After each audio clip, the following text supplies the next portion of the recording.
मुग्धा और उसकी सास के बीच पूरा समय सास के किसी न किसी काम को लेकर मतभेद चलते ही रहते हैं। बहू, ओ बहू, जरा चाय बना दे।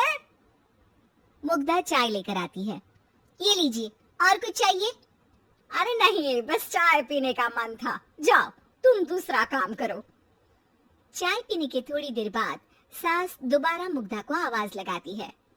अरे बहू रे, आओ बहू, जरा हलवा तो बना दे, मीठा खाने को मन हो रहा है। इसी तरह मुग्धा की सास पूरा समय कोई ना कोई काम बताकर उसे रसोई से बाहर तक निकलने नहीं देती। कभी चाय, कभी हलवा, कभी पानी तो कभी दूध, हर समय खाने को चाहिए और उसके लिए अपने हाथ पर बिल्कुल नहीं हिलाने। परेशान किया हुआ है इन्होंने। सास की जबरदस्ती परेशान करने की आदतों से दुखी मुग्धा एक शाम सचिन के साथ अपने कमरे में बैठी हुई बात कर रही होती है। सुनो जी, मम्मी जी की ये जानबूझकर मुझे परेशान करने की फरमाइशों से मैं बहुत फ्रस्ट्रेट हो चुकी हूँ। पूरे दिन में एक सेकंड का आराम नहीं मिलता। रसोई से बाहर कदम रखती नहीं कि बहू ये बना दे, बहूरी वो बना दे। अरे इनकी फरमाइशें चलती ही रहती है। अरे मुग्धा, माँ खाने की शौकीन है पर उम्र हो चली है, खुद खाना नहीं बना सकती इसलिए तुमसे बोलती है। अरे तो शौक भी उम्र देख कर रखने चाहिए ना। समझ में नहीं आता, हर समय फेविकॉल का जोड़ लगाए सोफे से चिपके बैठी रहती है। इतना सब डाइजेस्ट कैसे हो जाता है उन्हें? अरे तुम मेरी माँ से इतनी नफरत कैसे कर सकती हो? मैं उनसे नफरत नहीं करती जी, बस परेशान हूँ। जहाँ मुग्धा अपने पति से ये सब बोल रही होती है, वहीं उसकी सास भी कमरे के बाहर दरवाजे से कान लगाए सारी बातें सुन रही होती है और अगली दोपहर रसोई में मुग्धा के पास जाती है। बहू, आज ना मेरा कुछ मसालेदार खाने का मन है। तो चाय बना दो, मुझे बहुत पसंद है। अरे ना, ऐसा कर लिट्टी चोखा बना ले। और हाँ, जितना मसाला बातों में मिलाकर पति को सुनाती हो ना, सब्जी में भी वैसे ही डाला करो, खाना स्वादिष्ट बनेगा। सास की बात सुनकर मुग्धा हैरान रह जाती है। मतलब अब पूरा समय मुझ पर हुक्म चलाने के साथ बंद कमरे में हुई पति पत्नी के बीच की बातें भी सुनती है? अरे बात जब मेरी थी तो सुनने में क्या दिक्कत है? ये कहकर सास वहां से चली जाती है। अरे अब तो हद पार हो गई, इस तरह से तो ये मेरा जीना मुश्किल कर देंगी। मुग्धा सास की हरकतों से परेशान उसका हल सोचने लगती है और इसी तरह कुछ दिन बीत जाते हैं जिसमें सास का जन्मदिन आता है। मुग्धा बहुत खुशी के साथ अपनी सास को एंड्रॉइड मोबाइल गिफ्ट करती है। मम्मी, आपको सबसे बात करने के लिए बहुत दिक्कत होती है ना, कभी सचिन तो कभी मुझे बोलना पड़ता है, पर इस मोबाइल से आपको कोई दिक्कत नहीं होगी। एक जगह बैठे बैठे बहुत कुछ कर सकती हैं अब आप।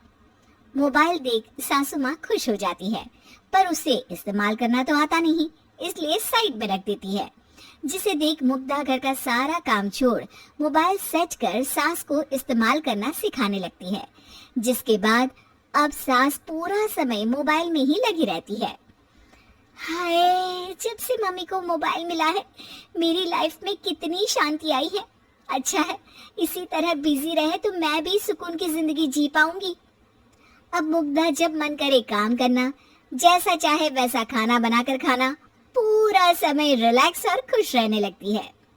क्या बात है, आजकल तुम बहुत चहक रही हो। अरे मम्मी जी से छुटकारा जो मिला है, अब ना फरमाइशें ना छुप छुप कर बातें सुनना। अच्छा, तो मोबाइल गिफ्ट करने की ये स्कीम थी। इसी तरह दिन बीतते हैं और अब मोबाइल पर लगी सास फरमाइशों की जगह सवालों के लिए बहू को आवाजें लगाना शुरू कर देती है। अरे बहू सुन तो, देख जरा किसी का फोन क्यों नहीं मिल रहा? रिचार्ज खत्म हो गया है, पर अभी 4 दिन पहले ही तो मैंने किया था, इतनी जल्दी कैसे खत्म हो गया? अरे मैंने कल तेरी कनाडा वाली मौसी सास से 3 घंटे बात की थी ना। क्या? इतना महंगा तो मोबाइल भी नहीं आया जितना महंगा इसका रिचार्ज पड़ रहा है। इसके बाद तो जैसे मुग्धा के दिन के 24 घंटे में से 20 घंटे सास के पास उनके मोबाइल रिलेटेड प्रॉब्लम सॉल्व करने की ड्यूटी ही बन जाती है।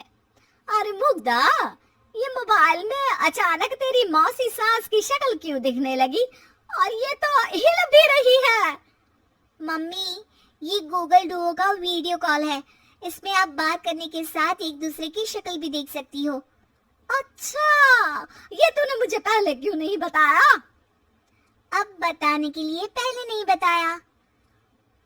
इसी बीच सचिन भी वहां आ जाता है और सास अपनी वीडियो कॉल में बिजी हो जाती है। क्यों, सास बहू में क्या गपशप चल रही है? इसे गपशप नहीं, दिमाग का दही होना बोलते हैं। पर तुम तो मम्मी को मोबाइल देकर बहुत खुश थी, फिर क्या हुआ? हाँ, उसका सुकून भी कुछ ही दिन मिला। अब घर के टंटे खत्म हुए तो मोबाइल की टिंग टिंग शुरू हो गई। देखो भाई, कुछ पाने के लिए कुछ खोना तो पड़ता है।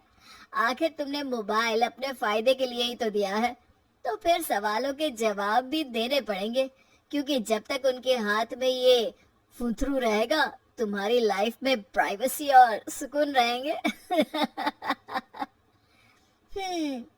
कहने का मतलब है, अगर इससे प्यार बढ़े तो दाग अच्छे हैं।